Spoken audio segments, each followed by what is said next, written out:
here.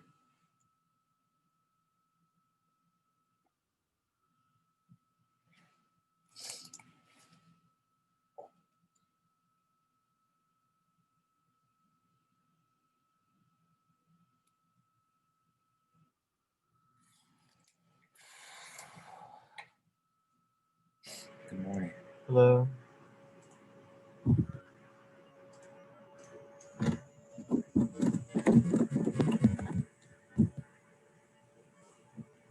Next week's schedule is kind of weird. I just saw what you posted. Yeah, I got a message last night from Dr. Gachewski, so I wanted to make sure that you folks saw it too. You know, part of it obviously is it was in response to Election Day. You folks weren't going to have school on that day anyway. So that's kind of the same, but different for us as teachers. Yeah, and then Wednesday is really weird.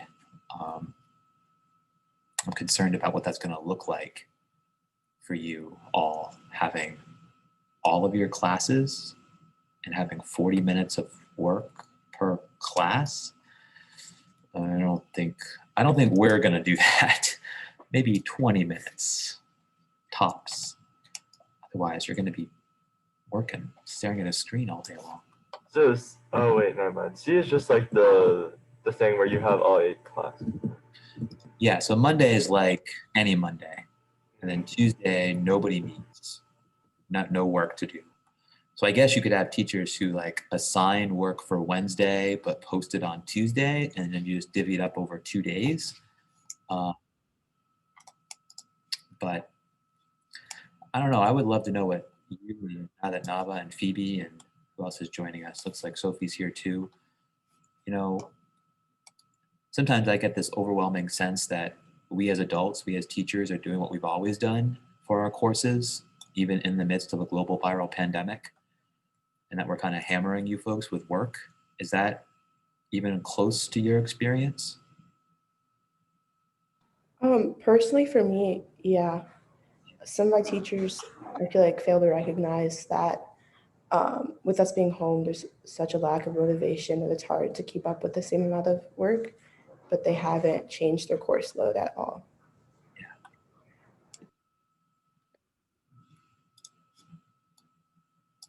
If anybody else wants to jump in, where as people kind of join us here at the time,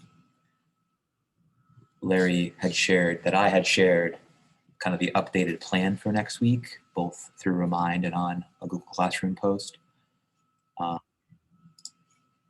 You know, we were just kind of talking about now that first quarter is over, we're in second quarter, and I mean, how are things going work-wise, learning-wise?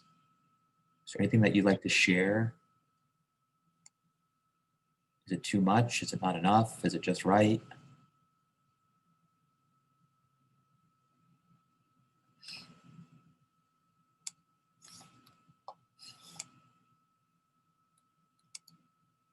Somebody has already shared, if you just joined us, that it feels like it's a lot.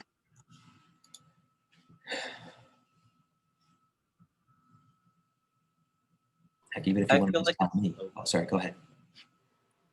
I feel like it's a lot to keep track of. It's just when you put it all together, it's only like 1 or 2 assignments every day that only take like 15, 30 minutes. So at least for me, that's how it feels.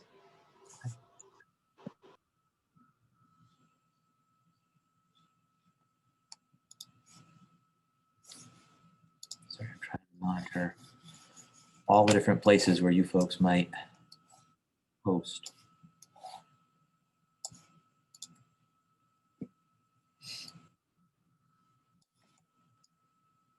Well, as people continue to join us, maybe we'll just leave it like as an open question as we get started today. You know, how did first quarter go? Do you feel like the learning is manageable? Do you feel like it's not manageable? What changes need to be made? Even if you just want to share that in terms of what we could do differently in this class. I mean, I can be very honest and forthright with you. We're certainly not going as fast as we have in years past, but that doesn't mean that I'm not assigning too much work for you to do outside of class. And if I am, I want to know that so that I can modify it appropriately. I mean, seriously,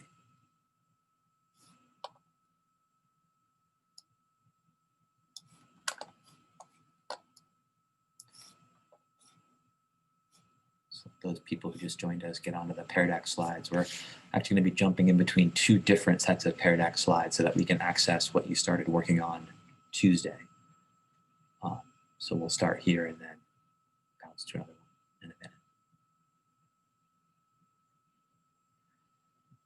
All right, well, we'll just leave that question open, and if you're thinking emerges or new thinking emerges and you want to share something with me or you want to share something with other people, feel free to put something in the chat or just say it out loud. Send me an email, send me a remind message. You know, it's, as we think about this return to school on the 9th, at least the potential return to school, there's even fewer instructional minutes available. So the possibility could be that teachers move even faster because, you know, there's that AP test and we have to get through X, Y, Z so that you're successful in the AP test. But I would argue at what cost. So please feel free to share your thoughts. All right. Well, our plan for the day, we're going to do our brief check-in. It's much briefer than last time. We want to continue the work that we started, albeit briefly, on Tuesday with our data dive into the interspecies interaction between the pollinator and the flowering plant. So if you didn't hear, I'll just say it briefly one more time. We're probably going to need to come out of this Pear Deck slide deck and then move into a different one so that we can access what you wrote last time, just so that we don't lose it. And then what we're going to do is spend probably about maybe 6, 7, 10 minutes doing a virtual gallery walk. If you've done a gallery walk in person, you know that there's a poster or a computer screen or something that you can move to physically and take a look at and hopefully share information with others about something that you created, that you did. And we want to do something similar with the deep data dive and the figure summaries that you're creating using the data from the scientific paper. We'll take our break, and then we actually are a little bit behind in terms of where the homework aligns with where we are in class. But we want to begin to think about other interspecies interactions, specifically feeding relationships, and begin to explore food webs as a means to the end of understanding not just what eats what, but how natural selection may have influenced those feeding relationships over the course of time. And of course, we'll end with our exit slip. So with that, before we do our check-in, what questions do you have for me or for the good of the group?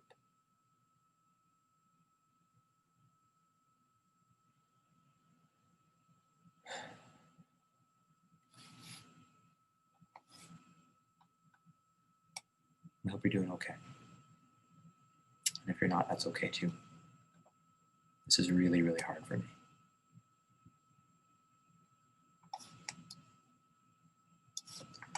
I'm not going to pretend that it's not. And with that, I'm going to invite you to do a brief check-in today. You may actually want to start this check-in much like we did on Tuesday, just finding a comfortable position and kind of taking a deep breath and allowing yourself just to enter this moment, to be present in the space that you're in right now.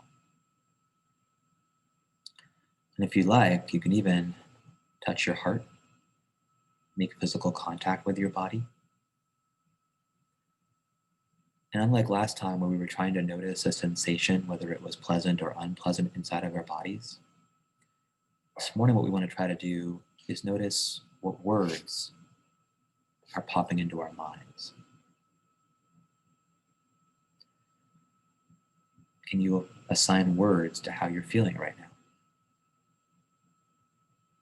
And when you think you can, when you think you're ready, this is a draw slide. You can type, you can draw.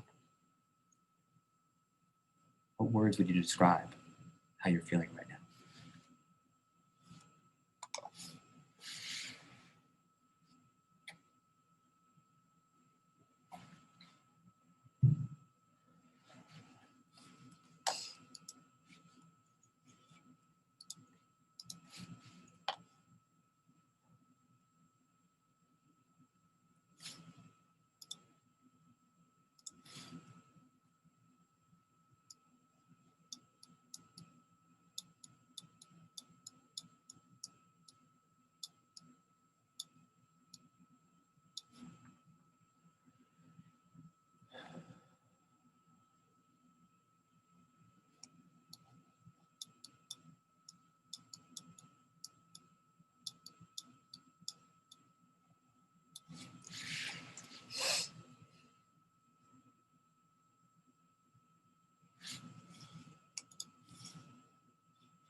So like quite a few people have added a response or in the process of adding their responses.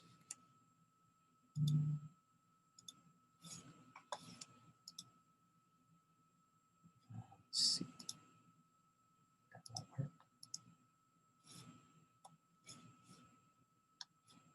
work.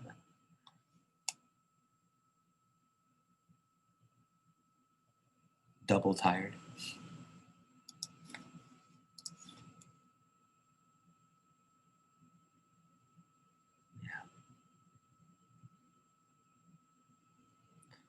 I think the sun's going to come out tomorrow.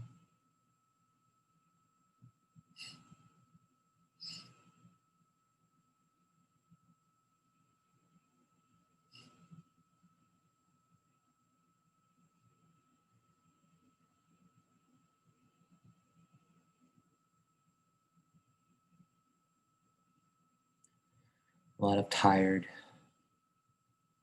anxious, some calm is popping up.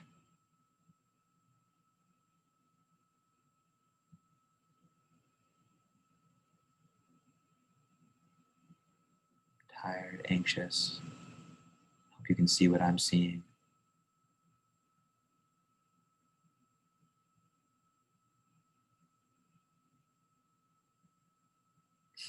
Warm, that's nice. All right. So obviously a different approach than what we did last time. Last time we were trying to be present with what was happening inside of our bodies.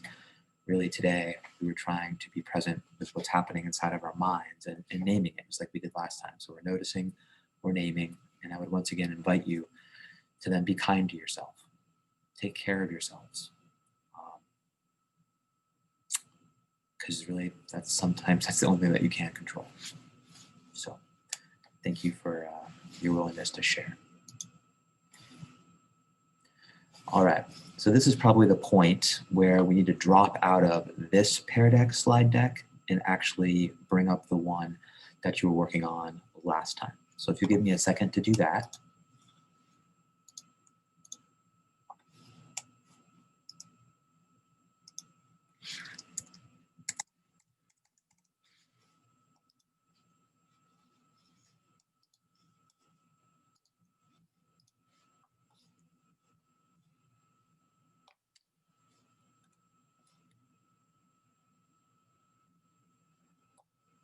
Hopefully you remember your group number from last time.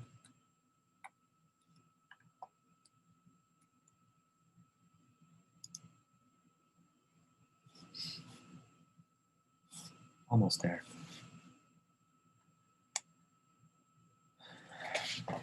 And I think our best use of time, because really I don't know how effective these breakout rooms are. I'm becoming more and more skeptical of their efficacy. I think using the group number and pulling up your figure again and taking a few minutes here, maybe the next 8 or 10 minutes, looking at the figure and trying to answer those questions independently might be useful. But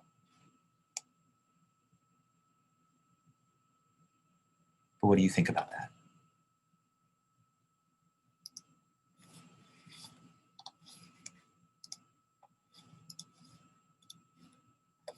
Silence falls over the crowd.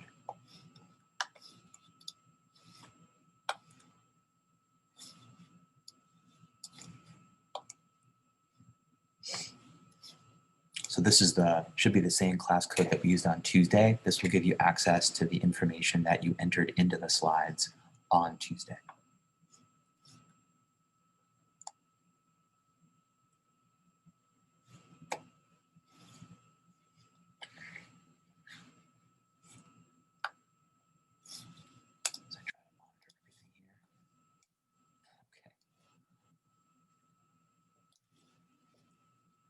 Without one response, one piece of feedback in response to kind of looking at these figures that match your group number independently, individually. And then, of course, I'm here to support you if you have any questions as you look at these figures. But my hope is that you're able to log into this slide deck, find the information that you've entered, and just continue that process for the next, let's say, 8 to 10 minutes. Okay, so it's 9:13.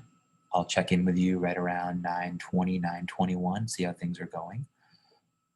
Okay. Of course, if questions pop up about what you're looking at or how do you determine what type of claim to make, Pear Deck won't let you join the slides. Okay.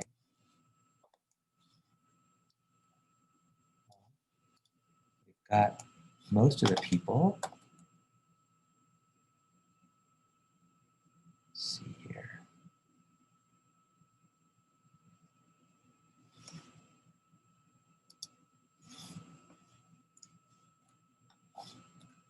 Looks like most people have been able to log on successfully.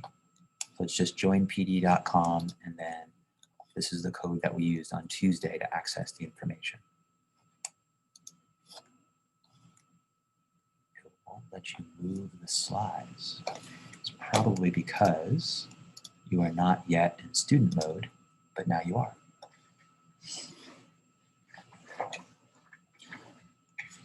So we'll try that. Is that working better, I hope?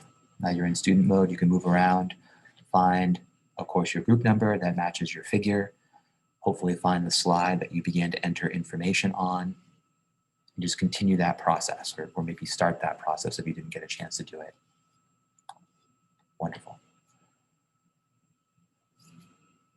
And again, this is where I'm here to support you. You've got these flowering plants, you've got 2 different insect pollinators, the bumblebee and the hoverfly. And the control condition, believe it or not, is actually a paintbrush was being used to move pollen from flower to flower. So human beings were doing the pollinating. That's the black line in all of these figures. But as you move through those 3 questions for your figure, anything pops up that you're not sure about, wondering about, curious about, pop something in the chat, take yourself off mute. I'd love to be able to help, but I will check in with you in about 7 or 8 minutes now. I'll stop talking. I promise.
Brenda is the stuff that attracts the pollinators, right?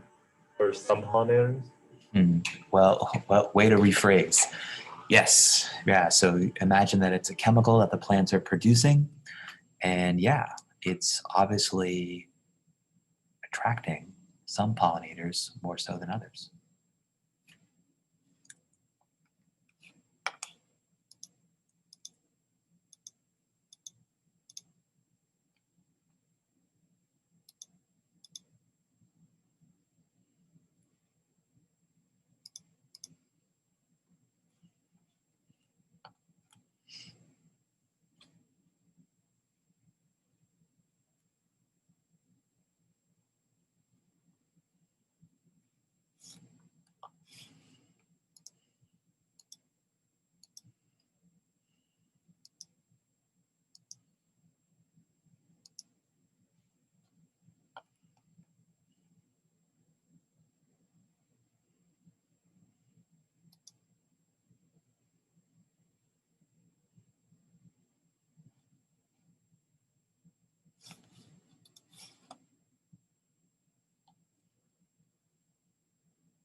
So let me just do a quick check-ins and see how much more time you need to work with your figure and answer those 3 questions on the subsequent slide. With finger minutes, how much more time do you think you need to wrap things up? Remember, a fist is 0.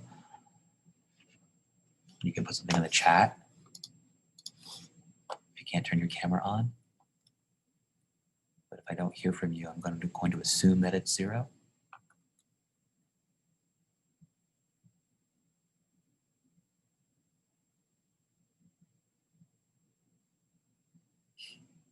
Okay. Well, why don't we do this?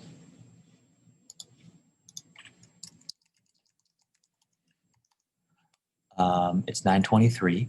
Let's give people a little bit of extra time to finish up, and then we'll build our break onto the end of that. So we'll say 5 minutes. We'll come back together at 9:28, but make sure that you give yourself either a chance to take a break or to finish up what you started in these last couple of minutes. But we'll come back together in 5.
Alrighty, folks, so we can start making our way back together.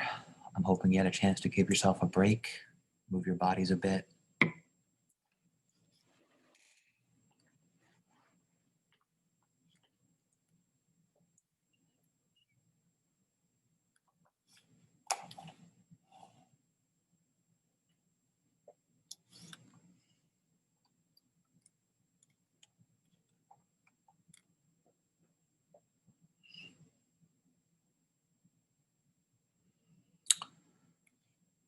Okay. Well, thanks for coming back. Again, it's very disequilibrating to have all these little white names on black backgrounds. I honestly have no idea if you're there or not. I'm only hopeful that you are. So it's hard to do a virtual gallery walk, especially with 5 different figures. So I thought maybe we could just do 2 of them. Okay. Is there a figure, maybe it was yours, that's kind of calling to you and you'd like to go over as a larger group? You can either hold up fingers or pop something in the chat real quick.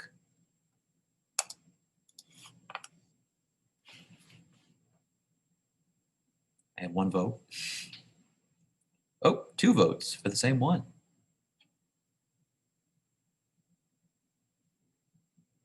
Okay.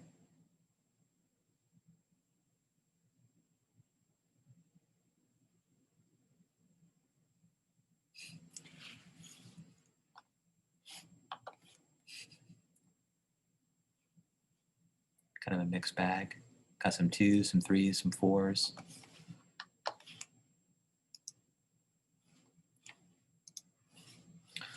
All right. Well, I only got 4 votes. Again, I'm hoping that you're there. I'm hoping that you're present, or as present as you can be this morning.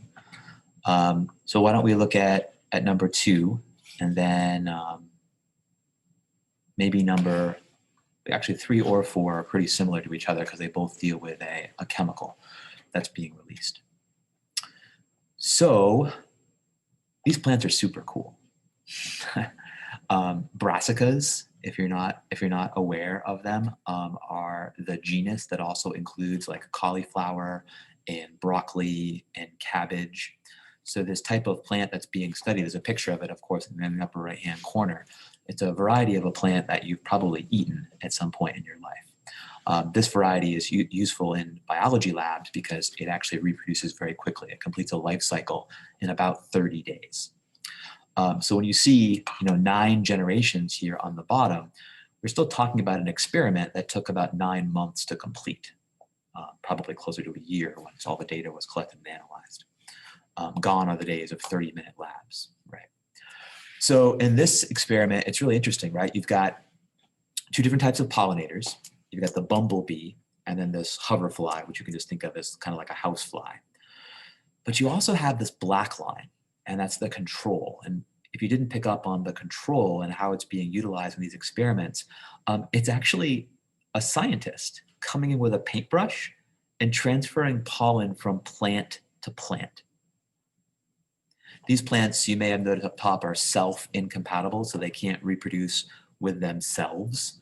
So the pollen has to be transferred from plant to plant, either with an insect pollinator or with a paintbrush.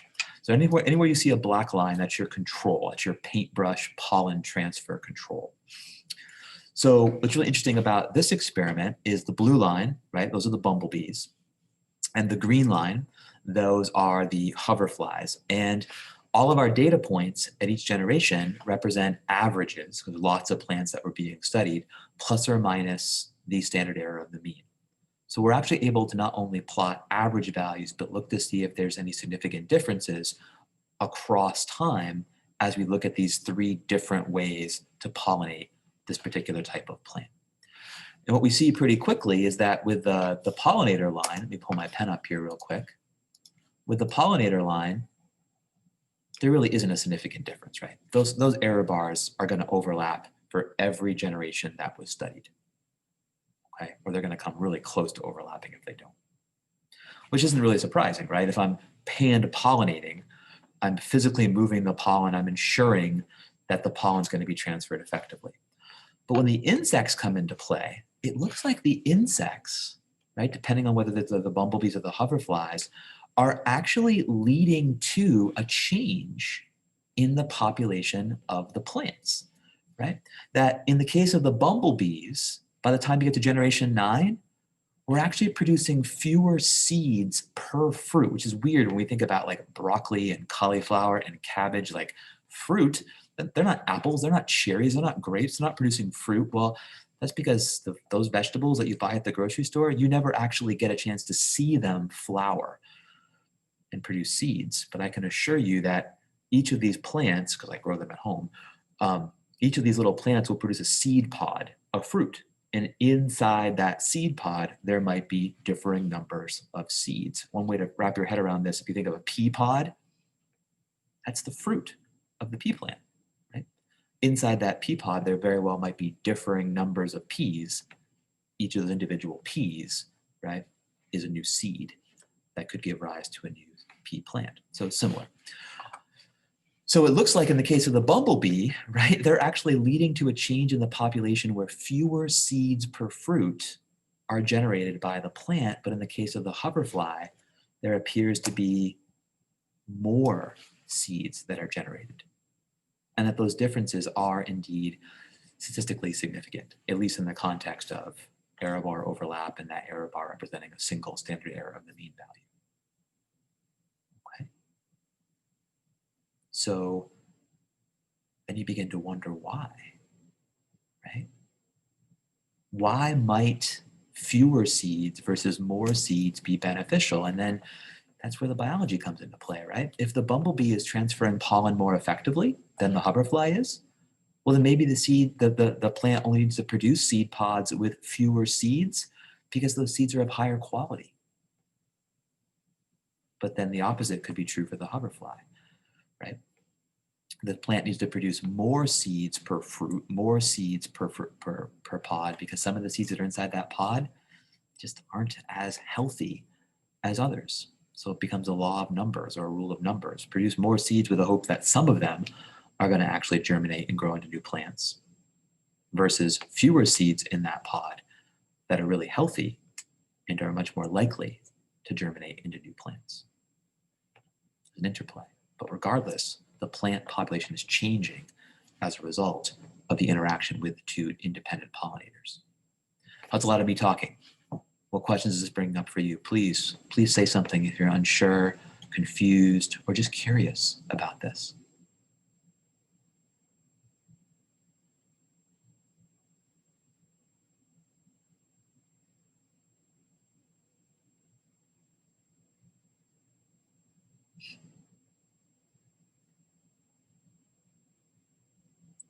I'm a nerd, but isn't this just a little bit interesting? Not that I'm a nerd. Lab conditions, they even name it, right? The phytotron. It's the big greenhouse, right? They've got all these plants in separate environments. They introduce the pollinators into those separate environments. They let them do their thing for multiple generations. They come back time and time and time again to study these plants, generation after generation, month after month. Literally, some of these experiments take over a year to complete.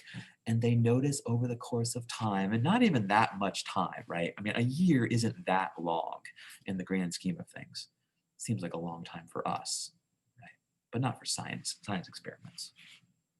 And the population of plants changes due to their interaction with the pollinators. Natural selection is real. Evolution is real.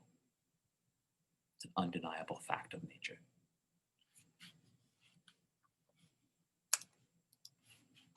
Should we try one more? Thumbs up for one more. Thumbs down, I'm good. Let's move on.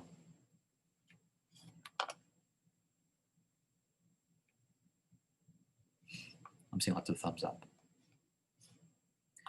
As an aside, this is what the AP test is all about.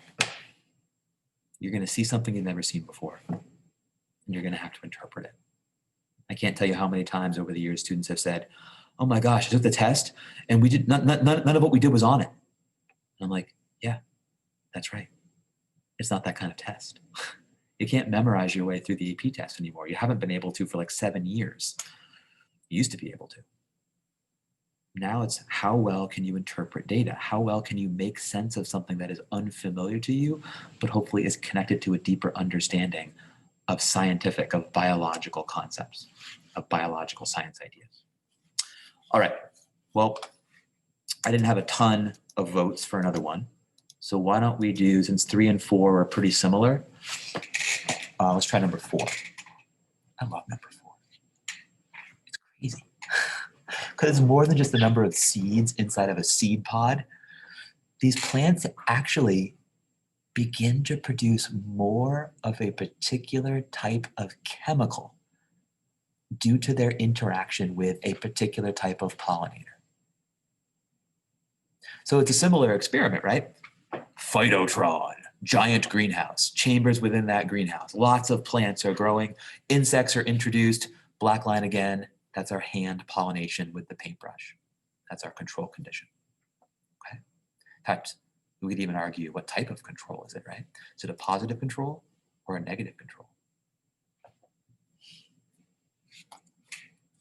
Is there a change in the dependent variable?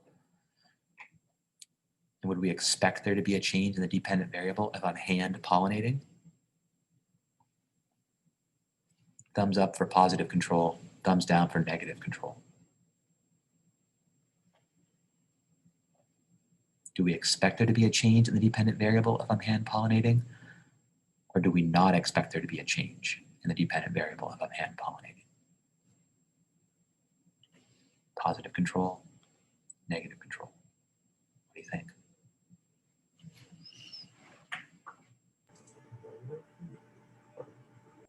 Would you expect the plants to produce more of this chemical compound if I'm hand pollinating?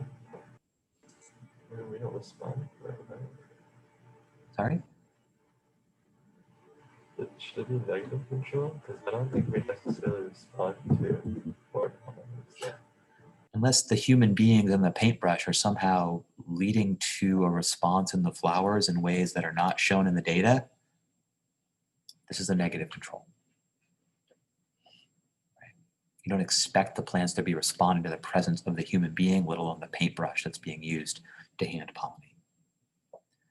But then when you compare the effect of the pollinators to the plants, whoa, wait a minute, this is ridiculous. Right? The bumblebees are, over the course of time, right, leading to a change in the plants where they begin to produce more of this particular type of chemical. And you don't have to know what this chemical is. That's not what's important. Para-anise aldehyde, anise, anise, smells like licorice. The bumblebees must be attracted to this chemical. And the plants were pumping it out as early as generation 1, right? There's measurable amounts of it at the beginning of the experiment. Bumblebees must be detecting it, right? But there's natural variation within both of those populations, right? Some of those plants in the population are probably pumping out more of it than others. And as a consequence, they're attracting those bumblebees much more efficiently, much more effectively, right, than other plants are. They survive, they reproduce, and the plants that are producing more and more and more of that chemical are selected for over the course of time. This time 11 generations, so we're closer to that year time window than just the 9 months. But the plants begin to produce more of a particular type of chemical that promotes an interaction between the bees and the flowers. Folks, they're talking to each other. Hello, I'm here. Do you smell me? Oh, you do? Wonderful. Come on over. And if you do, I might give you a little bit more of that smell so that you're more likely to come back in the future. So they're not just talking to each other in real time.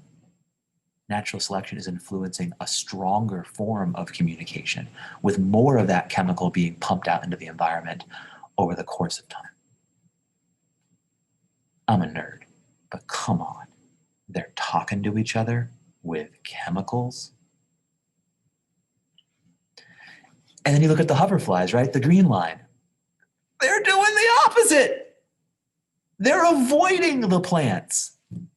right? They want nothing to do with that chemical signal. In fact, plants that are exposed to the hoverflies as the pollinator, you probably want to make less of that chemical if you want to successfully be pollinated, because hoverflies do not like that smell. Stop making it, and if you are making it, make less of it, because you're much more likely to survive and reproduce as a result. So there's chemicals being released into the environment that attract pollinators, and there's chemicals being released into the environment that deter pollinators from ever reaching the flower in the first place. They're not just saying, come here. Some of them are saying, stay away.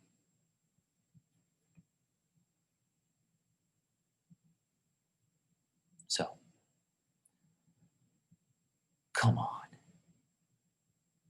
A little bit of whoa.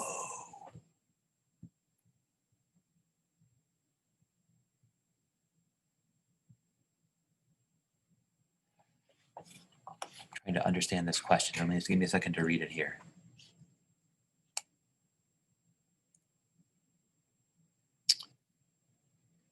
Jordan Cole, can you elaborate a bit either in the chat or take yourself off mute when you say the plant? No, I can. Oh, It's like I'm confused with how, so like they're adjusting the chemical that they release dependent upon whether the pollinator likes it or not. close. It's bigger though. This is what's hard about natural selection and evolution, right? It's occurring over the course of time, not in a single generation, but over many generations, right? I mean, literally these experiments are taking a year to complete. So what we would say is that within the plant population, for example, we've got our good old bell curve, right? Our normal distribution of, in this case, chemical production, right? Para-anisaldehyde production. So there's some plants that are producing a little bit of it, there's others that are producing a lot of it, and there's some that are producing an intermediate amount. What the data from this experiment is suggesting is that through directional selection, right, the interaction with the pollinator is actually favoring the survival and the reproductive success of those plants that are producing more of this chemical over less of the chemical. And as a consequence, it's the plants that produce more of it, that are releasing more of it over time, that are being favored, and those that are not, they're being disfavored. But that whole move, right, that evolutionary change is being influenced by their interaction with the bumblebee and not with their interaction with the hoverfly. So it's not just that the plant is producing more of the chemical like in its life, it's that plants that produce more of it as part of a larger population are being favored over the course of time. Okay, thanks. Yeah.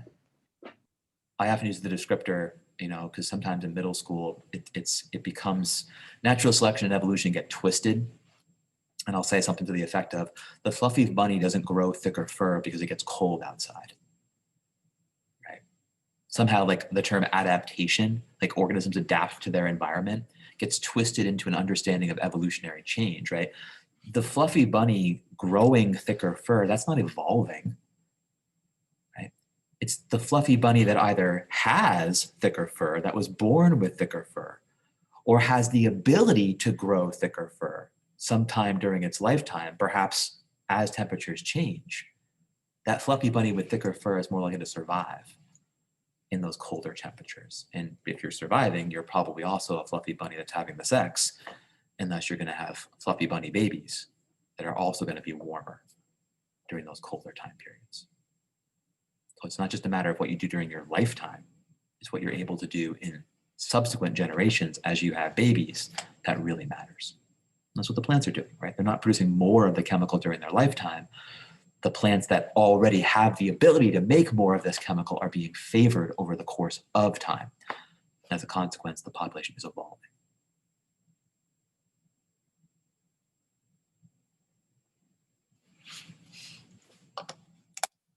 Makes you wonder how the human population might be changing over the course of time.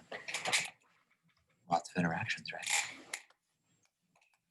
All right. So we did 2 of them. It's not bad for a gallery walk. There are 5 of them total. So I would encourage you, if you ever want more practice with this, right? Making a claim, analyzing an unfamiliar data set, right? Making meaning of that unfamiliar data set. There are additional practice problems built into these slide decks that you can use to practice. Okay? In many ways, these are like 3 additional free response questions that you might find on an AP exam or on a summative assessment. So, is it okay to do one more thing before we sign off? I do want to try to connect this to the homework that you did the other day.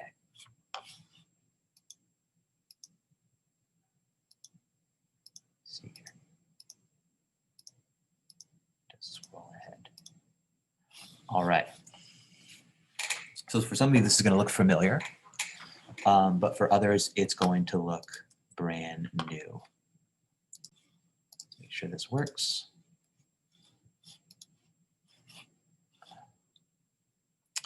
What you are about to see, it's a very short video clip, is a very different type of interspecies interaction. Okay, so if you've had a chance to watch the Edpuzzle videos, you know that one Edpuzzle video dealt with, sorry, let me pause this real quick, dealt with the differences between autotrophs and heterotrophs. And the other video dealt with food webs, trophic structure, and feeding relationships. So in this little bit of time that we have left today, I wanted to give you an example of a pretty darn unique feeding relationship. And again, for some of you, this might look familiar because it harkens back to something that you did earlier, but for most of you, you have not seen this before. Okay, so I'm going to rewind this to the beginning. Can you see it okay on your end? Okay, there really isn't any sound, so we don't need to worry about the sound. All right, so watch carefully and prepare to witness a feeding relationship that's a little bit unexpected.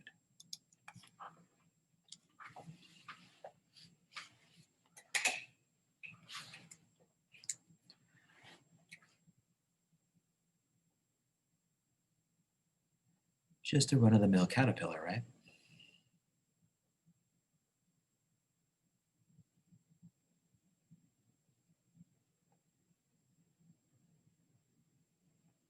Is that caterpillar doing what I think it's doing?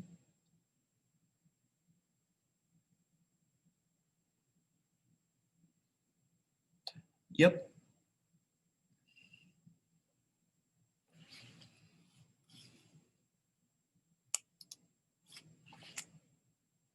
Huh? It turns out that what you're seeing in this video clip is the result of a pretty complex interspecies interaction between 2 species. The plants, at first glance, don't seem to have a role in this at all, but it turns out that they have a very important role. Because normally, and you can actually see this at the very beginning, I can get to it, there it is, you have this caterpillar up here on the leaf.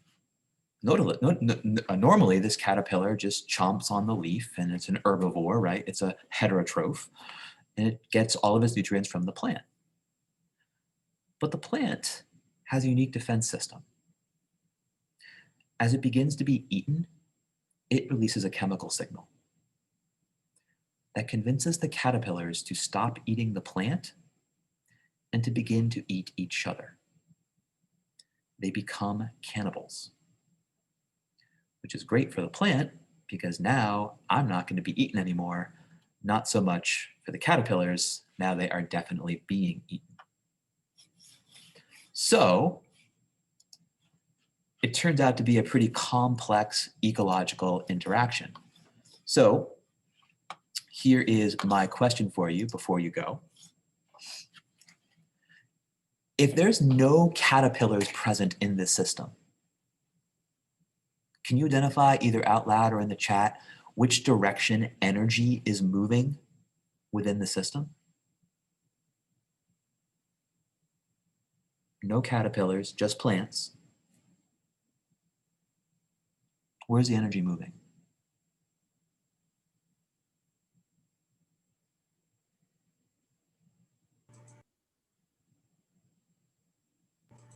To the plants? I don't know. Can't hear you, Larry. To the plants? Still can't hear you. To the plants? So the energy is going into the plant, and where would that energy be coming from?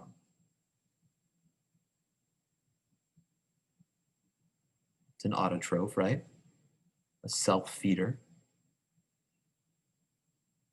Where do plants get their energy from?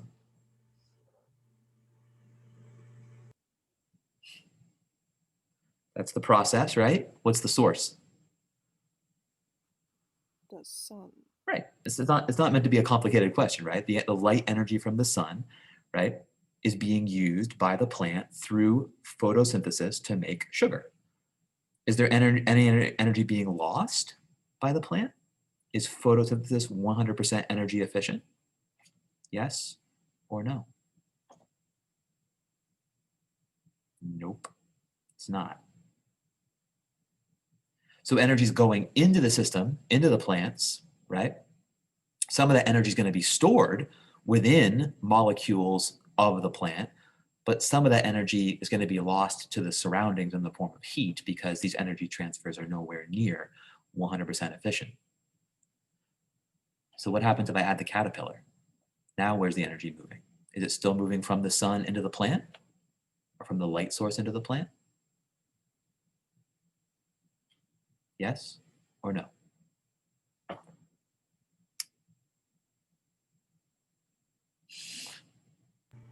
Are the plants still photosynthesizing in the presence of the light? Of course they are. They still have to derive a source of energy from their environment. If the caterpillars, though, are eating the plant, now where is some of that energy going? With the understanding that some of it's still going to be lost to the surroundings in the form of heat. Where would some of the stored energy in the plants end up if the caterpillars are feeding upon them? Of course, to the caterpillars. And then, of course, you can do one more step, right? As the plants are eaten and they begin to release the chemicals that encourage the caterpillars to cannibalize each other, where does some of the energy go?